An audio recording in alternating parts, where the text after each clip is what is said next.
Alrighty boys, welcome back to another step-by-step video. Now today's step-by-step video is going to be on Cade. Now, Cade's shotgun recently got buffed where the TCSG, I believe its damage got buffed up to 75 damage, so it's a 2-shot kill. And then overall slug shotguns got nerfed where there's more damage drop off on range, but for the most part it's pretty much still like a 2-shot kill. I believe this update was mostly focused on nerfing the boss G to make sure you're not like getting one tapped in your shoe and taking like 90 damage, I believe is what the whole idea was behind this update.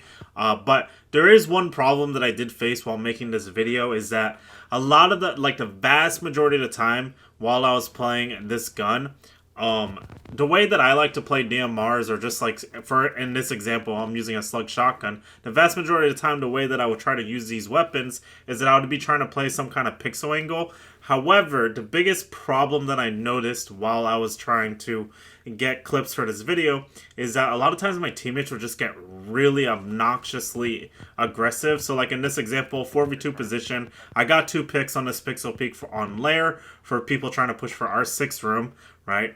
And what's going to end up happening here is a lot of my teammates are just going to overheat like crazy. And the thing that I noticed while I was making this video and getting the clips for this video is like, when my teammates would overheat like this, a lot of times like I wouldn't, you know what I mean, be able to get the last couple picks, because what would end up happening is that my teammates would typically get those last couple kills most of the time, unless they like absolutely sell and whiff on their gunfights, which is what is going to happen during this clip, for example. So like I have 2 teammates that are ego challenging this pixel peak.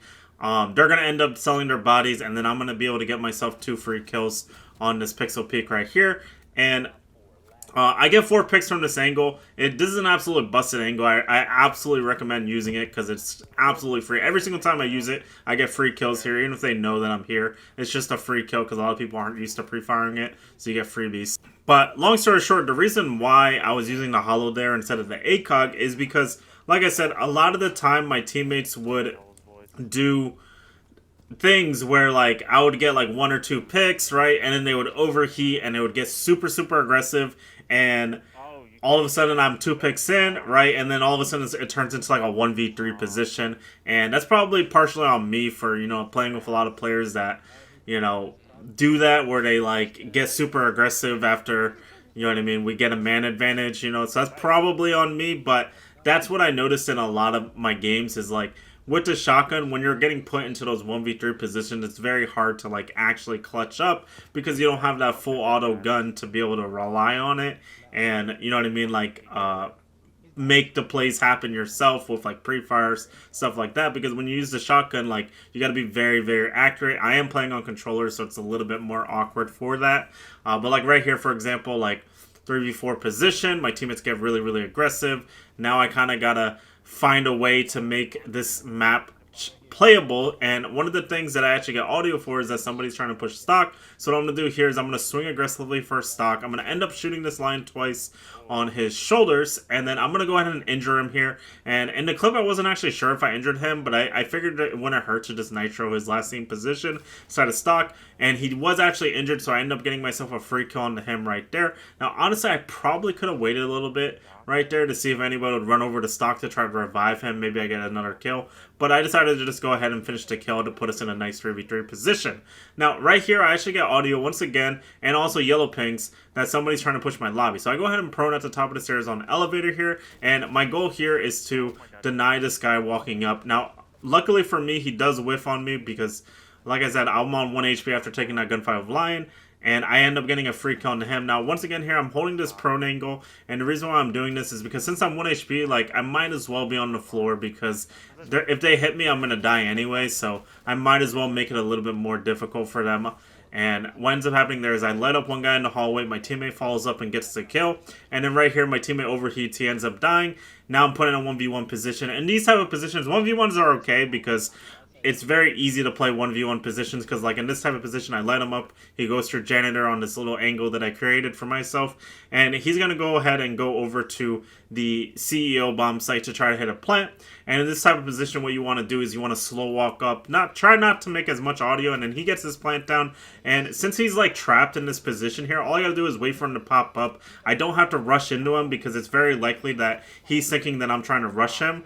So I just have to wait for him to pop up. He pops up, I get myself a free kill onto him, and we end up securing the round right there. But now let's actually get into the gadget usage. Now, typically using Cade, I try to put the Cade spots in like either not directly on top, but not directly on the bottom, just so that way a lot of people, like if they try to go for like up or down, they're gonna have to like guess for it, you know what I mean? So that's what I try to do. And also another thing that you can do with the Cade claws is you can try to hide them in the floor. Now, back in the day, this used to be really, really good when people used to ban Thatcher a lot and there wasn't impact EMPs.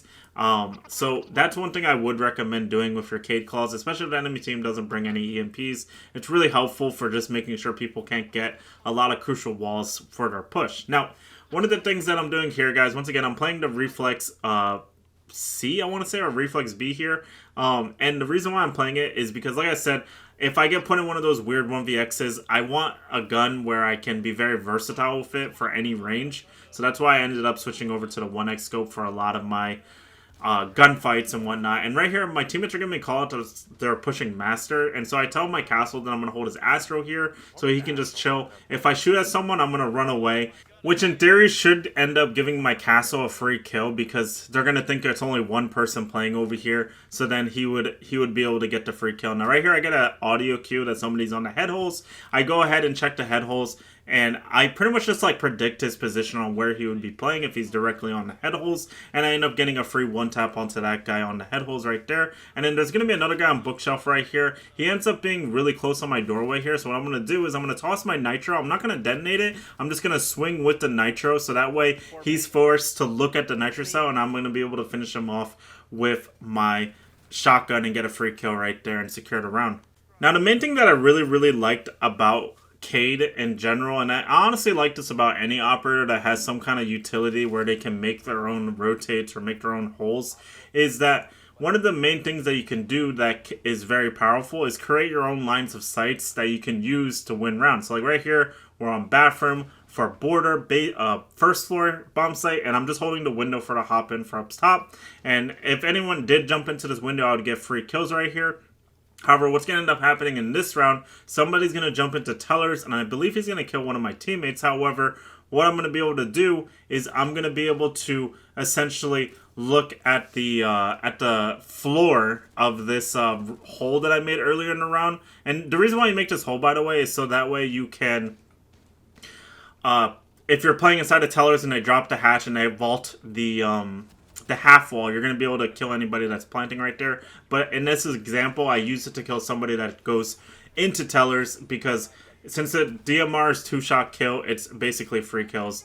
Now, one thing here, I was doing it again where I was trying to put it into the floor, and right here I do end up getting it. The first time that I shot, I actually did whiff on it, so I ended up not being able to open it the way that I wanted to, but we did end up getting it, and we ended up getting a Cade claw into the floor, which is really good because, like I said, if they aren't using EMPs at all and they try to use like Twitch drones, for example, they're not going to be able to get it. You know what I mean? And a lot of people like to try to use like Twitch drones or not floors, Brava, like stuff like that to try to get the utility off the wall. But putting them in the floorboard like that is an easy way to prevent them from being able to do that. Now, the other way that I got the vast majority of my kills while I was getting clips for this was using my nitro cell for very common jump-ins. So like right there is the office jump-in for second floor lockers. Next up, we're going to be on Villa. I want to rapid fire some K-Claw spots that are kind of fancy that you guys can do to try to counteract some impact DMPs. But there's one on Villa. Next up, we're going to be over on Skyscraper. I'm going to be placing one in this like little like shelf here. You just shoot it out. This will hit the left wall, and then you put another one on the right side here next to this mirror, and this will be the right side wall right there, and that pretty much denies the wall on Skyscraper. Next up, we're going to be hitting the hatch, and then this is going to be for the Geisha wall on Skyscraper for the T-bomb site, or in this example for the barbecue bomb site right here, and that's going to be for the outside wall right there. From below. You want to always try to do that if you guys can. Next up, we're going to be on Cafe here. I'm using a Nitro Cell. Like I said, I got a good chunk of my kills from Nitro Cell, so I'm going to be trying to rapid fire through these C4 kills. There's one on Cafe where you listen for audio of anybody rappelling up. Next up, we're going to be on the basement here. This is for when people try to punch the castle barricade on the whiskey bakery bomb site, basically, when they're trying to punch that castle right there. Now, next up, we're going to be on Villa here. These guys are going to be trying to push through statue. This guy's going to give me audio. He hits a Legion Mine on the statue door. He's going to end up backing out, and then he's going to immediately get on drone. So what I'm going to do here is I'm going to silently walk underneath him, get myself a free kill onto him, and then next up, this is in overtime now. What's going to end up happening is I'm playing that same position again. Now, this time, this guy decides is that he's going to walk right through this time. So what I'm doing here is I'm just listening to the audio as best as I can, and I actually determined that he goes on the other side of the doorway this time to try to avoid the nitro, but I end up getting a free kill there anyway. And then next up, we're going to be on statue here. Now, most of my team is on this side of the map, which tells me that there's a very good chance that somebody is playing on the master doorway. Also, I get a yellow ping for it as well. And so what I'm going to do here is I'm going to nitro for the master doorway right here, and I'm going to end up getting the last kill right here for another free kill with the nitro cell. Now, in those last clips, I was getting all of my nitro cells from just placing them right away off of doing predictions on what the enemy player was doing based off of the audio.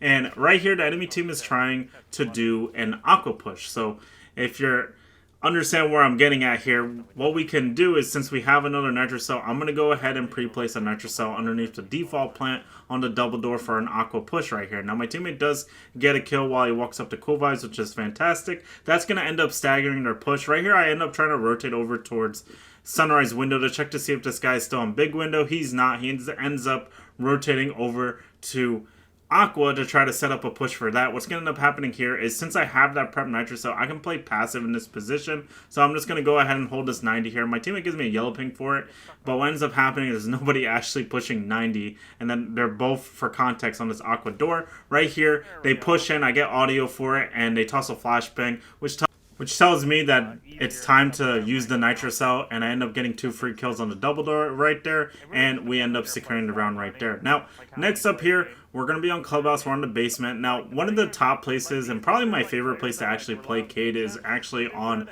Clubhouse on the basement bomb site. What you do is you play Cade, you Cade off the stock hatch, and you Cade off the moto hatch, and you basically try to force the enemy team to try to do a kitchen hatch drop push, okay? Now, I have a person playing inside of dirt, which essentially allows me to wait for the enemy players to just drop in this position, because they have to focus on dirt first, which allows me to be able to nitro them as they drop. So the moment that I see them drop, I can toss my nitro cell and get myself a free double kill onto them for context. But anyway, guys, that's going to do it for today's step-by-step video. If you guys enjoyed, please make sure to like and subscribe. Drop some feedback down in the comments, and I hope you guys enjoyed, and I will see you guys in the next one. Peace!